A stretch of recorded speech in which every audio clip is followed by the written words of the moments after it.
नमस्कार. Business of share market YouTube चॅनलवरती आपल्या सर्वांचे स्वागत आहे.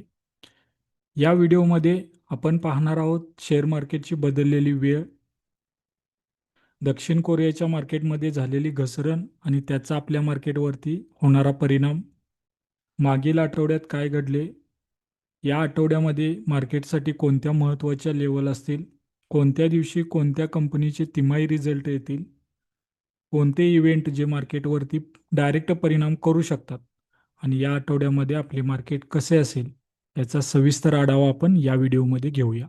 सुरुवात आपण मार्केटची बदललेली वेळ इथून करूया. हा नियम प्रामुख्याने एपेनोमधील जे काही स्टॉक असतील त्यांच्यासाठी लागू होणार आहे. हा नियम उद्यापासून म्हणजेच सोमवारपासून मार्केटमध्ये लागू होतोय. पूर्वी काय व्हायचं मार्केटमध्ये, क्लोजिंगची प्राईस काही वेळा काही लोकांना अनुभव आला असेल बघा. उदाहरणार्थ जर तुम्ही रिलायन्सचा शेअर्स खरेदी केला असेल आणि त्याची प्राईस 1380च्या आसपास असेल, तर 345 किंवा दुसऱ्या दिवशी जेव्हा तुम्ही चेक करताय तेव्हा ती प्राईस 1-2 रुपयाने कमी जास्त दाखवते. हा जो काही बदल होतो हा कशामुळे होतो, तर हा बदल फिवॅपच्या मदतीनं काढला जातो. 3 ते 3:30 या 30 मिनिटामध्ये टोटल ऑर्डरचं व्हॅल्यूम विचारात घेतला जातो. त्यानंतर ॲव्हरेज प्राईस काढली जाते आणि मग फायनल प्राईस त्या ठिकाणी क्लोजिंग प्राईस दिली जाते. आता ही गोष्ट बंद होऊन याच्या जागी काय येणार आहे, तर CAS याद्वारे आता आपली काय काढली जाणार आहे, प्राईस फायनल केली जाणार आहे. ही कशी असणार आहे, काय आहे पद्धत, तर एक्सचेंजवरती बायर आणि सेलर यांची ऑर्डर मॅच केली जाईल आणि ज्या प्राईजवरती ऑर्डर सर्वात जास्त मॅच होईल ती प्राईज अधिकृतरित्या क्लोजिंग प्राईस अशी मानली जाईल. 3:15 हे क्लोजिंग प्राईजचं सेशन सुरू होईल. 3:15 ते 3:30 याच्यामध्ये प्राईस फायनल केली जाईल आणि 30ला आपल्याला फायनल प्राईज त्या ठिकाणी मिळून जाईल. आता एक उदाहरण आपण घेऊ म्हणजे आपल्या लक्षात येईल. समजा मला एखादा शेअर्स 1000 रुपयेवरती बाय करायचा होता आणि मी 1000 रुपयेवरती ऑर्डर त्याची लावली 3:20ला. तर 3:20ला मला तो 1000 रुपयाला शेअर्स नाही मिळणार किंवा माझी ऑर्डर त्या ठिकाणी पूर्ण नाही होणार. माझी ऑर्डर पूर्ण होणार 3:30ला. ती पण कशी होणार, 1000 रुपयेवरती नाही होणार. एक्सचेंजवरती समजा त्याची फायनल प्राईस जर 998 आली असेल तर तो 998ला मला त्या ठिकाणी शेअर्स मिळणार आहे. पण समजा 1002वरती आला तर माझी ऑर्डर त्या ठिकाणी पूर्ण होणार नाही. 3:15 नंतर आपण जर ट्रेड केला तर तो फायनल ट्रेड होणार नाही किंवा आपण दिलेली प्राईजला तो बाय होणार नाही. 3:15ला एपेनोमध्ये कॅश ट्रेडिंग पूर्णपणे बंद होईल. 3:15पर्यंत रेग्युलर मार्केट तुम्ही कॅशमधून ऑर्डर टाकू शकता, लिमिटमधून मार्केटमधून ऑर्डर टाकू शकता. 3:30 नंतर काय होणार आहे, तर फायनल क्लोजिंग प्राईस त्या ठिकाणी आपल्याला येणार आहे. 3:15पर्यंत तुम्ही कॅशमध्ये एपेनोचे शेअर्स त्या ठिकाणी बाय करू शकता. 3:15 नंतर मात्र आपल्याला ते कॅशमध्ये बाय करता येणार नाहीत. फ्युचर ट्रेडिंग आणि ऑप्शन ट्रेडिंग ही 3:40पर्यंत सुरू राहणार आहे. पण शेवटच्या 10 मिनिटासाठी 3%चं प्राईस लिमिट सर्किट त्या ठिकाणी राहणार आहे. हा खूप महत्त्वाचा मुद्दा आहे. हे सर्व झालं, मार्केटची टायमिंग वाढली, पण आपल्यासाठी फायदा आहे का याचा, तर नक्कीच याचा आपल्यासाठी फायदा आहे. का फायदा आहे, तर याच्यामुळे लॉसचं प्रमाण थोडं कमी होऊ शकतं.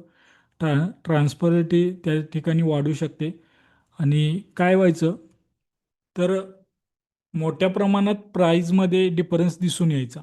त्याच्यामुळे लोकांना लॉस व्हायचा किंवा जी काय भीती होती की कितीवरती बंद झाला दुसऱ्या दिवशी कितीवरती ओपन होईल, हे थोडंसं कमी होईल आणि मार्केटमधली ट्रान्सपरन्सिटी वाढेल. नक्कीच हा निर्णय सर्वसामान्य ट्रेडरांच्यासाठी एक चांगला म्हणावा लागेल, म्हणून बिझनेस ऑफ शेअर मार्केट या निर्णयाचं स्वागत करत आहे. या व्हिडिओतील दुसरा महत्त्वाचा मुद्दा म्हणजे दक्षिण कोरियाचं मार्केट हे आत्ताच संपलेल्या जुलै महिन्यामध्ये जवळजवळ 44% क्रॅश झाले, 44% खाली आले. मग याचा परिणाम आपल्या मार्केटमध्ये होईल का, सध्या सोशल मीडियावरती याची खूप चर्चा सुरू आहे. 2 जून रोजी दक्षिण कोरियाच्या मार्केटने काय केलं? आपल्या मार्केटला ओव्हरट्रॅक केलं आणि त्याने आपली जागा घेतली.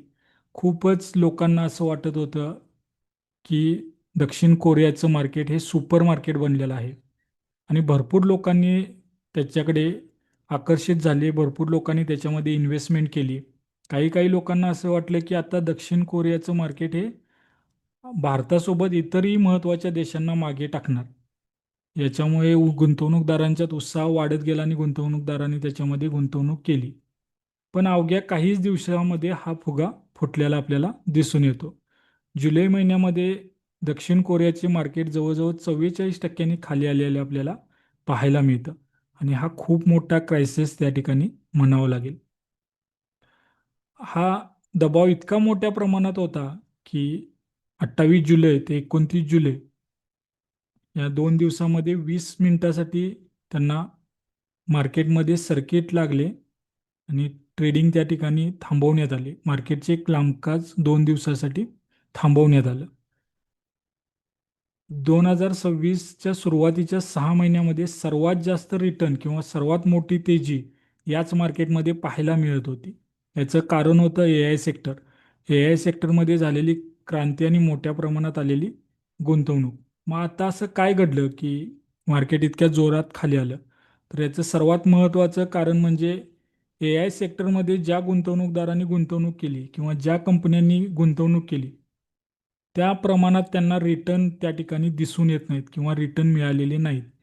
आणि त्यातच ए आयचा बबल ही भीती निर्माण झाल्यामुळे दक्षिण कोरियाच्या मार्केटमध्ये लोकांनी पैसे काढून घ्यायला सुरुवात केली आणि पॅनिक स्थिती त्या ठिकाणी निर्माण झाली. प्रॉफिट बुकिंग आणि निगेटिव्ह सेंटिमेंट यामुळे दक्षिण कोरियाच्या मार्केटमध्ये मोठ्या प्रमाणात आपल्याला घसरण पाहायला मिळाली. हे झालं दक्षिण कोरियाचं, पण आपल्या मार्केटवरती याचा काय परिणाम होणार? आपलं मार्केट देखील क्रॅश होणार का? असे अनेक प्रश्न आपल्या सर्वसामान्य गुंतवणूकदारांच्या मनात पाहायला मिळत आहेत. तर घाबरण्याची स्थिती काहीही नाही, कारण तिथं निर्माण झालेली तेजी ही आय टी ए आय सेक्टरवरती होती. तर याचा अत्यंत कमी प्रमाणात प्रभाव आपल्या मार्केटवरती पाहायला मिळू शकतो. आपलं मार्केट सध्या मजबूत स्थितीमध्ये मानलं जात आहे, कारण भारताचं मार्केट हे पूर्णपणे डायव्हर्सिफाईड आहे. कोणत्याच एका सेक्टरवरती नाही. जसं दक्षिण कोरियाचं मार्केट पाहिलं तर ए आयवरती 55% त्यांचा इंडेक्स अवलंबून होता. तसा आपला इंडेक्स नाही. आपल्या इंडेक्समध्ये banking, finance, telecom, I T, energy, pharma यांचा समावेश आहे.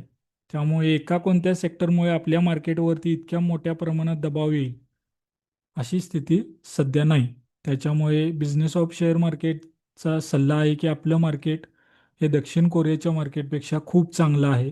त्याच्यामुळे घाबरण्याचं काहीही कारण या ठिकाणी नाही. आता एक नजर टाकूया आपण मागील आठवड्यावरती. आपल्या भारतीय मार्केटमध्ये मागील आठवड्यात काय घडलं? तर निफ्टीमध्ये शानदार तेजी आपल्याला जवळपास 2.59% तेजी म्हणजे 616 पॉईंटची तेजी पाहायला मिळाली. याचं प्रमुख कारण होतं I T sector. I T सेक्टरमध्ये शानदार तेजी आपल्याला पाहायला मिळाली आणि याने निफ्टीला वरती घेऊन जाण्याचं काम देखील केलेलं दिसून येतं. स्टॉक वाईज विचार केला तर बजाज फायनान्समध्ये शानदार तेजी दिसून आली, तर अदानी पोर्ट्समध्ये दबाव दिसून आला. दुसरा महत्त्वाचा इंडेक्स बँक निफ्टीमध्ये निफ्टीच्या तुलनेत थोडी तेजी कमी पाहायला मिळाली, पण सकारात्मक वातावरण बँक निफ्टीमध्ये देखील दिसून आले. 1.75%ची तेजी आपल्याला बँक निफ्टीमध्ये दिसून आली. तर दुसरा महत्त्वाचा इंडेक्स सेन्सेक्स याच्यामध्ये 2034 पॉईंटची तेजी दिसून आली. एकूण 2.70%ची वाढ आपल्याला पाहायला मिळाली. डोनाल्ड ट्रम्प यांनी आजच काही वेळापूर्वी पुन्हा इराणवरती आपण हल्ला करणार पुन्हा इराणवरती हल्ला करण्याचा कोणताही विचार सध्या आता करत नसल्याचे त्यांनी स्पष्ट केलेले आहे. यामुळे साहजिकच ग्लोबल मार्केटमध्ये एक सकारात्मक वातावरण पाहायला आपल्याला मिळू शकतं. त्यांनी इतकंच सांगून थांबलेले नाही ते, तर पुढे त्यांनी हे देखील सांगितलेलं आहे की इराणसोबत लवकरच चांगली ट्रेड डील करू, स्टेट ऑफ हॉर्मोन्स सर्वांसाठी खुला केला जाईल. त्या ज्या काही न्यूज आता आलेल्या आहेत विकेंडमध्ये, ह्या मार्केटसाठी खूप पॉझिटिव्ह आहेत. तसेच मागील आठवड्यामध्ये कच्च्या तेलाच्या किमतीमध्ये शानदार तेजी पण दिसून आली आणि आठवड्याच्या शेवटी घसरण देखील पाहायला मिळाली. त्यामुळे ही देखील मार्केटसाठी एक सकारात्मक गोष्ट म्हणावी लागेल. ही सर्वात पॉझिटिव्ह गोष्ट मार्केटसाठी घडली ती म्हणजे विदेशी आणि स्वदेशी गुंतवणूकदारांनी मोठ्या प्रमाणात खरेदी मागील आठवड्यात केलेली आपल्याला दिसून येते. जुलै महिन्याच्या शेवटच्या आठवड्यात मोठ्या घसरणीपासून मार्केटला वाचवलेलं आपल्याला पाहायला मिळतो. आता ऑगस्ट सुरू होतोय. ऑगस्टमध्ये काय होतं हे पाहणं खूप महत्त्वाचं राहणार आहे. जुलै संपला, ऑगस्टमधला पहिलाच आठवडा कसा असेल हा आठवडा हे आता आपण जाणून घेऊया या व्हिडिओमध्ये.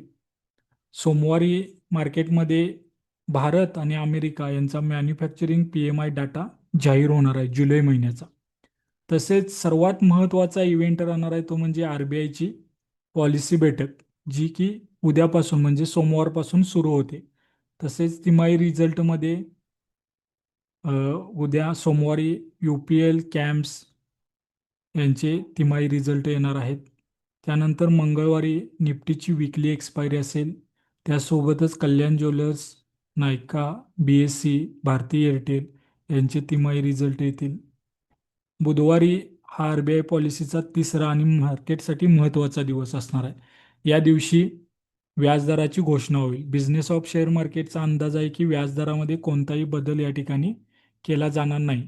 पण महागाईबद्दल काय RBI गव्हर्नर बोलतात यावरती मार्केटचं लक्ष असेल. याच दिवशी बायोकॉनचे देखील तिमाही रिझल्ट जाहीर होतील. गुरुवारी सेन्सेक्सची विकली एक्सपायरी असेल. या दिवशी blue star, Britannia, hero MotoCorp, Lupin यांचे तिमाही रिझल्ट येतील. आठवड्याच्या शेवटच्या दिवशी फ्रायडेला खूप साऱ्या महत्त्वाच्या कंपन्यांचे तिमाही रिझल्ट येणार आहेत. जसं की टायटन, बँक निफ्टीसाठी SBI, Hindalco, Oil India, Godrej consumer product यांचे तिमाही रिझल्ट या दिवशी जाहीर होणार आहेत.